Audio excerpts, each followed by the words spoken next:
تجربے سے استفادہ کرنا چاہے اس کو کتابی شکل میں ایک ہی جگہ تمام سوال اور جواب مل جائیں گے. یقیناً یہ محنت والا کام ہے لیکن آپ اس طرف توجہ دیں. بڑی مہربانی جی. کتاب پڑھتا کون ہے جی آج کل؟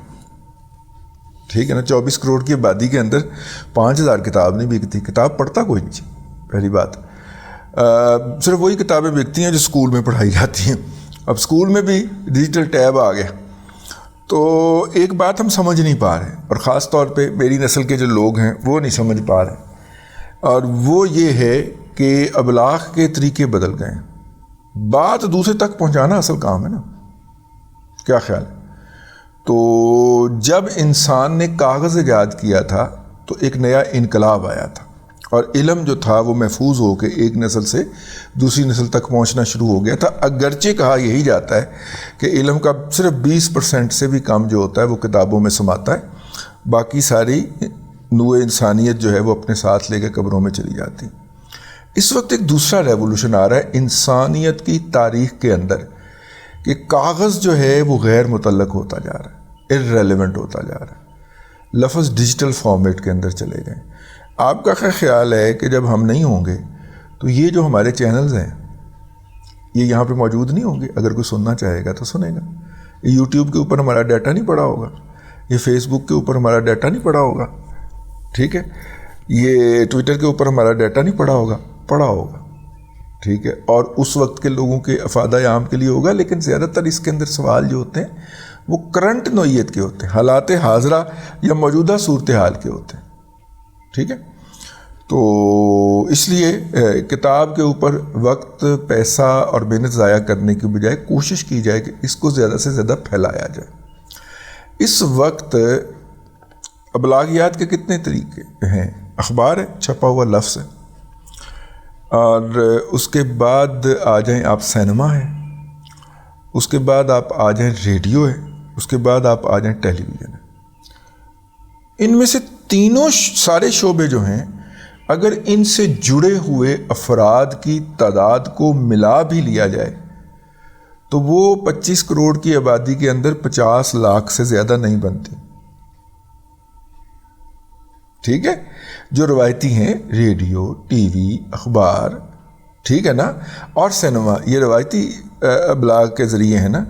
ان سے اگر آپ ان سب کو دیکھنے والے لوگ, ان سے ہو سکتا ہے ایک بندہ ملٹیپل ٹائم کاؤنٹ ہو رہا ہو, ٹھیک ہے, وہ ٹی وی بھی دیکھتا ہو, وہ سینما بھی جاتا ہو, اس کے گھر میں اخبار بھی آتا ہو, یہ اس کے باوجود بھی, ٹھیک ہے, ان سے جڑے ہوئے لوگوں کی تعداد کسی بھی طور پہ 50 لاکھ سے زائد نہیں ہے. اور آپ یہ دیکھیے کہ بزنس ریکارڈر جیسا پیور اکانومی کا اخبار جو ہے وہ روزانہ 1 کروڑ دیکھا جاتا ہے. ڈان جیسا انگریزی اخبار جس کی عام بندوں کے اندر پہچان ہی کوئی نہیں ہے, اس کو بھی روزانہ ویب سائٹ کے اوپر دیکھنے والوں کی تعداد 1 کروڑ سے زائد ہے. اور جنگ کا تو ذکر ہی کوئی نہیں نا, جنگ تو ان سب کا کنگ ہے, وہ کوئی 4 سے 5 کروڑ لوگ روزانہ دیکھتے ہیں. تو اس کا مطلب ہے کہ ابلاغ جہاں پہ ہو رہا ہے, جہاں سے پیغام آسانی سے پہنچ رہا ہے, وہاں پہ جانا چاہیے نا, ٹھیک ہے نا. مطلب نبی کریم صلی اللہ علیہ وآلہ وسلم جو ہیں, جب ان کو تبلیغ کا حکم ہوا تو وہ کیا کیا کرتے تھے؟ وہ وہاں پہ جاتے تھے جہاں پہ میکسیمم لوگ ہوتے تھے, میلوں میں جاتے تھے. دور جاہلیت کے ان میلوں کے اندر کیا نہیں ہوتا ہوگا, میں الفاظ کوئی اس موقع پہ استعمال نہیں کر رہا, لیکن وہاں پہ کیا نہیں ہوتا ہوگا. اور آپ کی شرم, عفت اور حیا جس کی قسمیں قدسی بھی مطلب آسمان کے فرشتے کھاتے ہیں, وہ ان جگہوں پہ جاتے تھے, اپنا ابلاغیات کرنے جاتے تھے. ٹھیک ہے, دنیا بھر کے اندر, امریکہ ہیڈ کوارٹر ہے نا ٹیکنالوجی کا, تو امریکہ کے اندر آج کے دن بھی 67% ٹریفک جو ہے وہ ان کی پورن ویب سائٹ پہ جاتی ہے. چلو باقی 34% تو بچتا ہے نا جس تک ہم جا سکتے ہیں, ٹھیک ہے نا, جو جن کے اندر طلباء آ جاتے ہیں, جو ریسرچ کے لیے اس کو دیکھتے ہیں, اسکالرز آ جاتے ہیں, میڈیا چینل کے لوگ آ جاتے ہیں.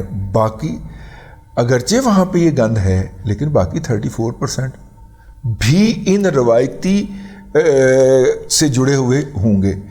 آپ یہ کیوں نہیں دیکھتے ہر وہ عالم دین ریلیونٹ رہا ہے جنہوں نے اپنا یوٹیوب چینل شروع کیا ہے. میں کسی کا نام نہیں لے رہا, ٹھیک ہے. غامدی صاحب کی تبلیغ ساری ختم ہو جانی تھی اگر وہ ملائیشیا جا کے بیٹھ جاتے چپ کر کے پناہ لے کے, ٹھیک ہے.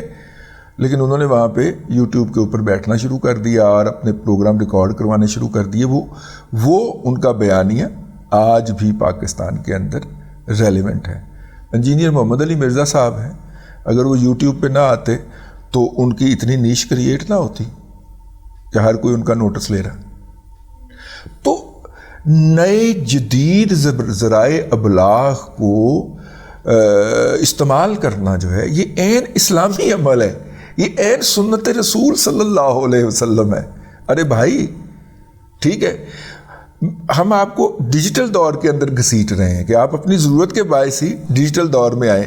آپ واپس کاغذ کے دور میں جا رہے ہیں. آئینے نو سے ڈرنا, طرز کوہن پہ اڑنا ہے وقت یہی مشکل قوموں کی زندگی کا. اقبال نے کہا تھا نا, آپ واپس جانا چاہ رہے ہیں سابق دور کے اندر, ہم آپ کو گھسیٹ کے ڈیجیٹل دور میں لا رہے ہیں اور یہی مستقبل ہے.